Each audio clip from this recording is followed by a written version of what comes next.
How's it going, guys? Cody, guys, back again, dropping yet another video. Right, guys, I covered this story the other day. It was about this tragic suicide of a female prisoner that took her own life in Polmont prison up in Falkirk.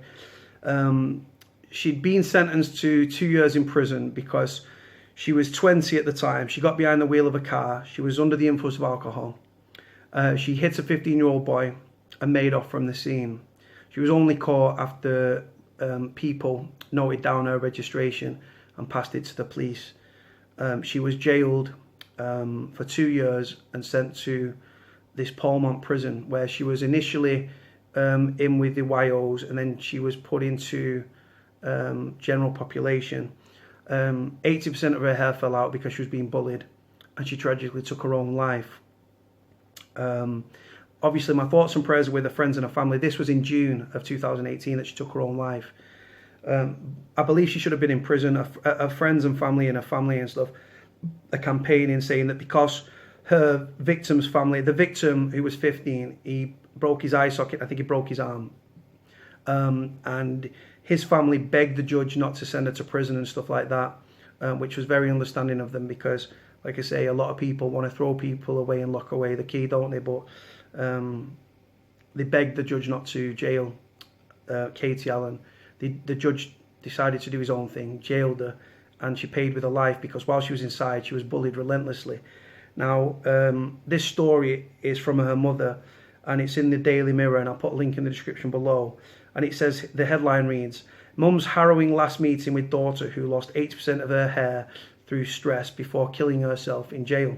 Now, like I say, I do believe she should have gone to prison for what she did. You can't drink drive, hit someone, and then make away from the scene. I'm guilty of drink driving, and if I was caught, I should have gone to prison as well.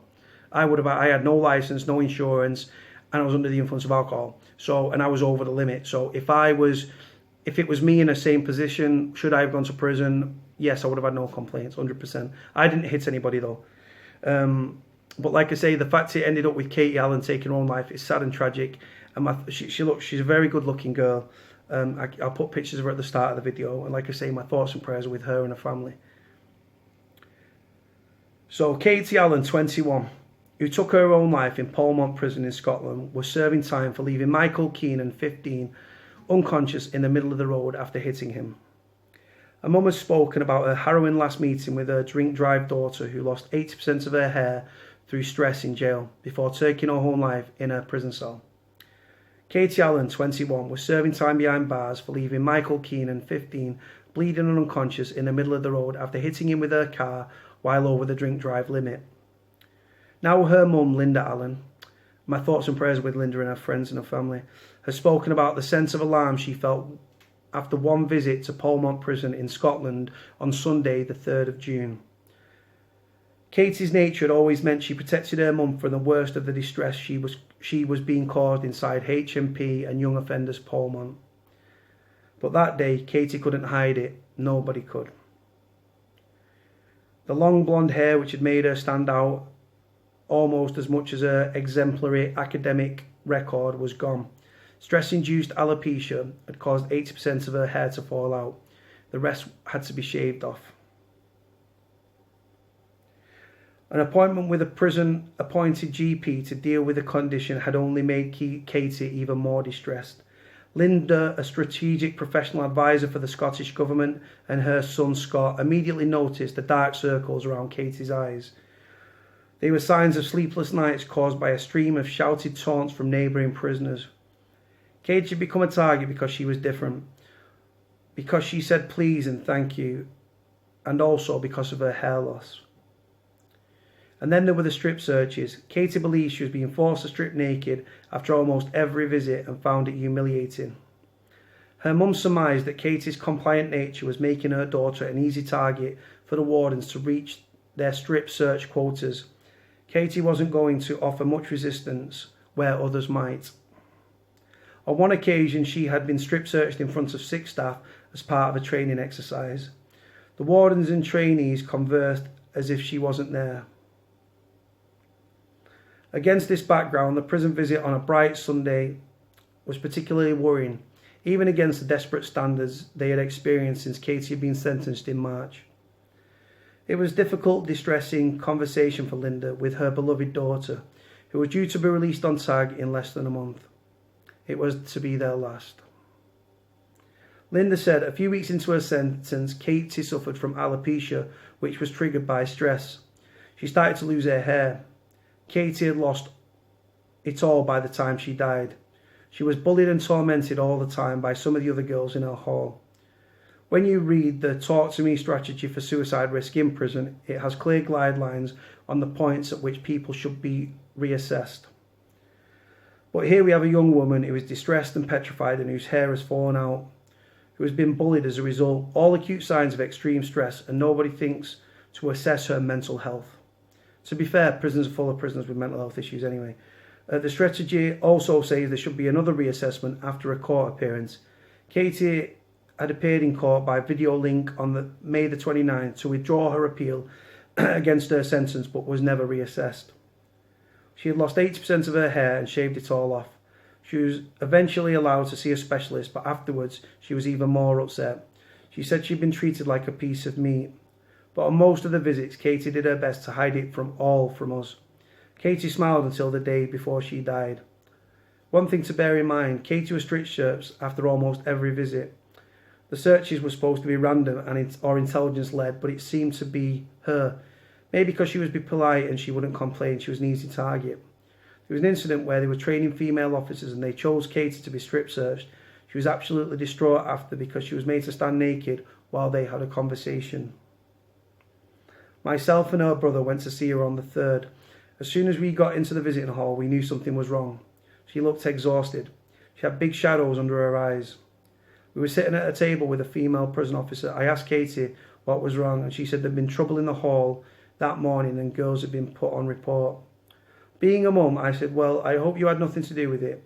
And she got upset and she hadn't. She said she was really frightened. She named another prisoner who she said she was scared of, who was been threatening Katie. I said, you've got to report it to some of the prison officers, Katie. She said she couldn't because she was frightened of the officers too.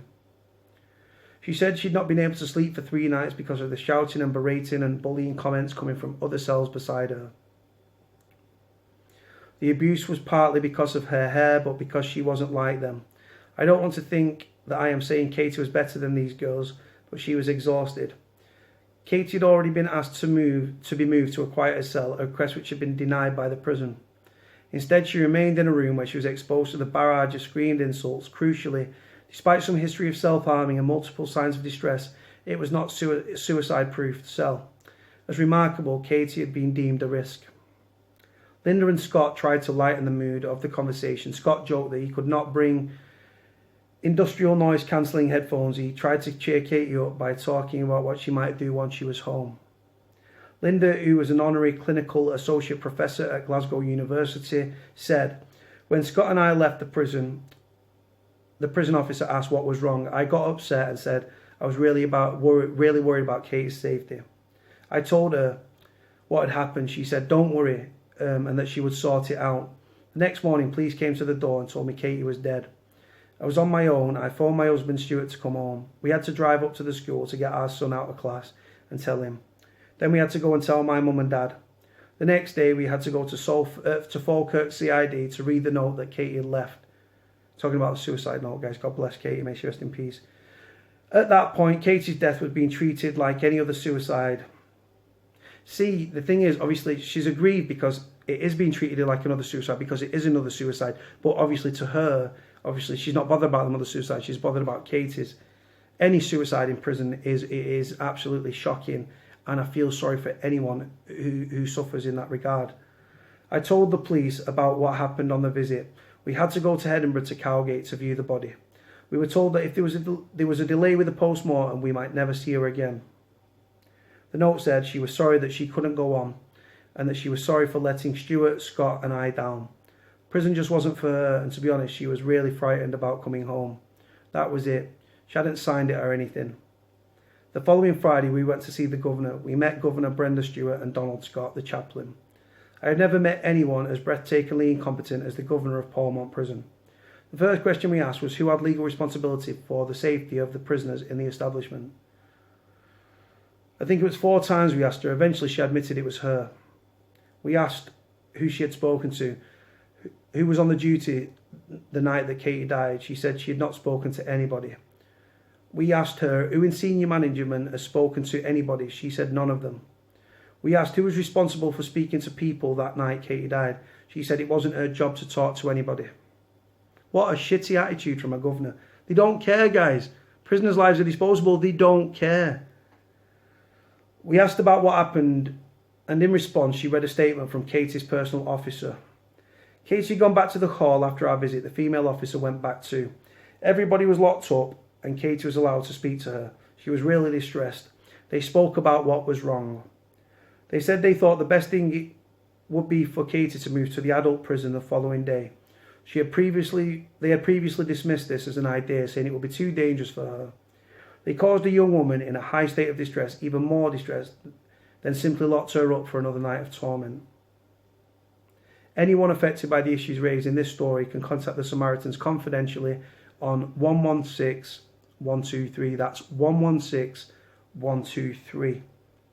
Now, like I say, guys, I'm a human being and I stick up for prisoners, guys, but this, and I've covered this before a few days ago, it gives me a very, very, conflicts of emotions, if you will. Now, the fact that she was strip searched when she left visits, that was, when I was in Forest Bank and Strangeways, not so much Strangeways, unless she was pointed out, or intelligence-led operation, but at Forest Bank, right, on my second stretch out the prison, I'd come off a visit, you'd go around and they'd have a little I can't think of the word, a little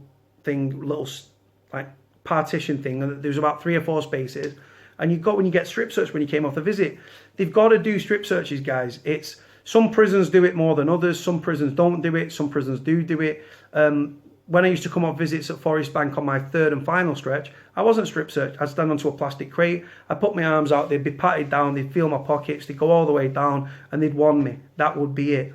But strip searches used to be commonplace. Now, the fact that Katie had to go through strip searches, she was a prisoner, and it was the norm for prisoners to be strip searched. I'm assuming they had a strip search. They strip searched her. They probably didn't. There was probably strip searching everyone, or they were singling people out. And like I say, Katie's mum, looking at Katie, she seems to be very middle class and well brought up, which is lovely.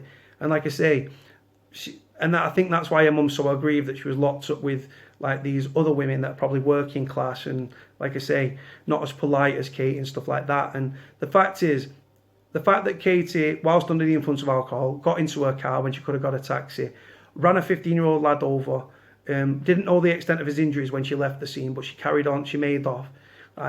You've got to go to prison in that regard. I've been in prison with murderers, I've been in prison with armed robbers, I've been in prison with very violent individuals. I've also been in prison with people that haven't paid parking fines or council tax.